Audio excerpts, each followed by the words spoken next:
para a gente entender, por exemplo, em média, de uma forma geral, quanto um profissional, quanto um médico cobra por uma consulta particular e quanto ele está recebendo, por exemplo, se for fazer essa mesma consulta pelo plano de saúde? Então, Rejane, a sua pergunta é muito interessante, né?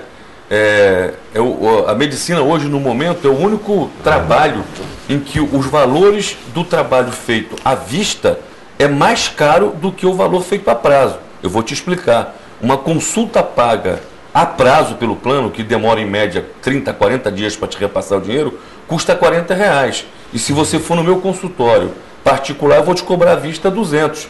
Porque há uma diferença muito grande, né? É gritante, então por isso muitos médicos acabam saindo, se descredenciando. Por isso nós estamos pedindo para o Amazonas, que tem um fator amazônico, um custo de vida alto, o valor da consulta pelo plano, R$100. É um valor intermediário à média que se cobra, entendeu? E acho que é um valor justo. E o plano tem condição de pagar, porque os planos têm conseguido reajuste acima da inflação. Os planos faturaram no Brasil, em 2003, cerca de 23 bilhões de reais. Em 2009, 64,2 bilhões de reais. Por trás disso, existe capital estrangeiro, existe o maior objetivo dos planos, é somente o lucro. E quem fica prejudicado com isso? Primeiro, realmente o usuário. E segundo, o profissional que executa o trabalho, que somos nós, os médicos. Agora o senhor entrou com um sindicato, né? O senhor é presidente do sindicato, representando todos os médicos, entrou com uma ação trabalhista no Tribunal Regional do Trabalho contra o Plano de Saúde Bradesco e a União Nacional das Instituições de Autogestão de Saúde Unidas, né? Qual é o teor dessa ação trabalhista? Então, o teor dessa ação, ela tenta mostrar ao Poder Judiciário, aos juízes que vão, com certeza, num tempo mais rápido, porque realmente a crise é muito grande, há uma evasão grande dos médicos no setor privado, né? Ela é exatamente dentro daquilo que eu demonstrei. O Brasil é o segundo mercado mundial de medicina privada, né? São 45 milhões de pessoas que usam plano de saúde. E nós sabemos, por dados da própria ANS, Agência Nacional de Saúde Suplementar, que os planos têm tido um faturamento altíssimo, né?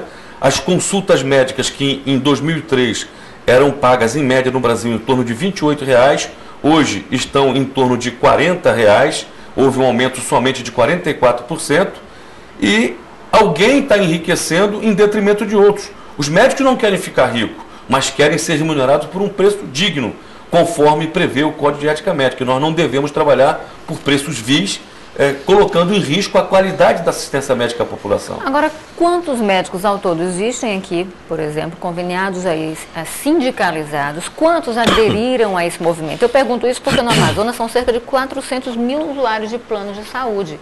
Então, como é que ficam esses usuários? Então, eu queria que o senhor respondesse para a gente uma de cada vez. Bom, nós temos uma média hoje de 1.500 a 2.000. Por que essa diferença? Porque a cada momento os médicos estão se evadindo. A Unimed já chegou a ter nos seus quadros em torno de 1.800 médicos cooperados. Hoje não passam de 1.300. Outros planos, e os médicos que atendem o Unimed também atendem outros planos, então gira em torno de 1.500 a 2.000 médicos que atendem, né?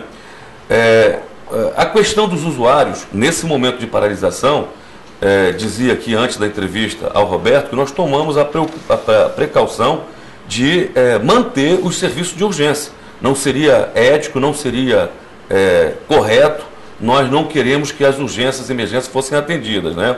Mas pedimos também aos médicos que não marcassem as consultas e procedimentos seletivos, inclusive cirúrgicos, né? Ou seja, aqueles que não são de urgência e emergência, no dia de hoje, para que realmente fosse marcado, né?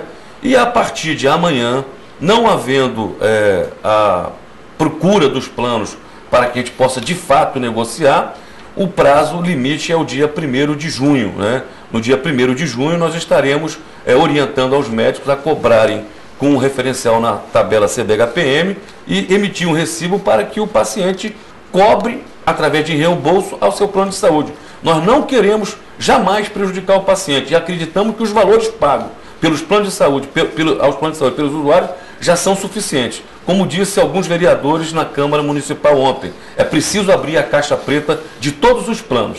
Pois é, agora tem alguma coisa no Twitter aí? Não, tá. Não tem. Agora, eu só queria lembrar que a Unimed já anunciou que não vai parar. Pois é, eu queria falar da Unimed, porque a Unimed é diferente dos outros planos de saúde. Ela é uma cooperativa, ela não é uma empresa. Então, em tese, a Unimed não visa lucro. Então, por que isso acontece dentro da Unimed também? Olha, é uma questão que eu não teria tempo aqui para responder, na minha opinião. Mas acredito que o presidente da Unimed, né, que quero declarar aqui que eu votei nele, inclusive para essa gestão, né, declaro de público, né, mas realmente eu tenho tido dificuldade de conversar, encaminhar os anseios do médico junto à gestão da Unimed. Isso é um fato, houve na gestão anterior e está se repetindo, né? Eu fui convencido, né, de que poderia tentar uma segunda vez, mas realmente nós estamos caminhando de novo para uma situação de muita dificuldade de conversa, né? Então eu acho que a administração da Unimed precisa rever alguma coisa e a maioria dos médicos tem se queixado, pelo menos ao sindicato, de que não suportam mais valores tão abaixo do mercado, entendeu? Inclusive até alguns outros planos pagam melhor do que a Unimed. E se nós não tivermos a coragem de cortar na carne, de mostrar que tem alguma coisa errada, nós não vamos chegar a nenhum lugar. Agora a Unimed é um plano nacional, né? Nacional. Eu queria dizer, a direção da Unimed, especificamente o presidente Asdrubal, a pessoa a qual respeito, que essa decisão de envolver a Unimed no movimento é uma decisão nacional, orientada pelo Conselho Federal de Medicina, pela Federação Nacional dos Médicos e pela Associação Médica Brasileira. E ainda, vamos dizer assim, referendada, né, em várias reuniões que nós fizemos aqui, pelo grupo de médicos que estão à frente desse movimento, que participaram de uma reunião no dia 14 de março, na Beneficente Portuguesa. Porque, de certa forma, enfraquece o movimento. A Unimed é a maior que tem aqui no estado, pelo menos, né? E se não aderir, vai enfraquecer o movimento. Esse valor de R$ 48,00 que é repassado aos médicos, né, R$ 40,00 que é repassado aos médicos cooperados, isso é um valor de região norte ou isso é um valor que ele realmente ele é nacional, foi um valor estipulado nacionalmente? Rejane, cada Unimed, através da sua gestão, ela estabelece valores através de que a gente chama de coeficiente de honorários, né, que ainda é praticado assim na grande maioria das Unimed, mas já tem Unimed que adotaram realmente a tabela CBHPM, né? E eu acredito que hoje, na região norte, a nossa Unimed talvez seja uma das piores na remuneração. Infelizmente, é essa a realidade. Nós não podemos mentir, né? E os médicos estão se evadindo, os usuários da Unimed têm tido dificuldade de marcar consulta em algumas especialidades, o pronto-socorro está sobrecarregado, né? Então, isso é uma realidade, nós não podemos fugir disso. Eu sou médico da Unimed, quero defender a Unimed, mas eu preciso apontar aonde existe problema e juntos vamos tentar corrigir. O sindicato, inclusive, fez uma vistoria no pronto-socorro da Unimed após aquele episódio que o PROCON e a Comissão de Saúde da Assembleia Legislativa realizou, exatamente para verificar as condições de trabalho dos médicos que trabalham lá, para protegê-los, porque é uma obrigação do sindicato fazer isso.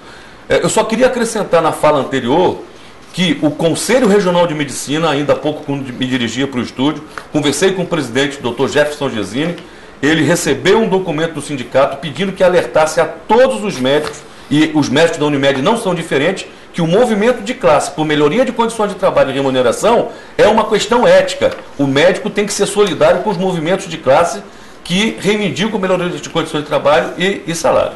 Ok. E eu só queria lembrar também que, em comemoração ao Dia Mundial de Saúde, o ministro Alexandre Padilha e representantes da indústria de alimentos, olha só, assinaram hoje, já no início da manhã, um acordo com o objetivo de oferecer produtos industrializados mais saudáveis para a população. É uma boa notícia, né? Bem, muito obrigada, a gente agradece a sua participação aqui no Ponto Crítico. Eu que agradeço.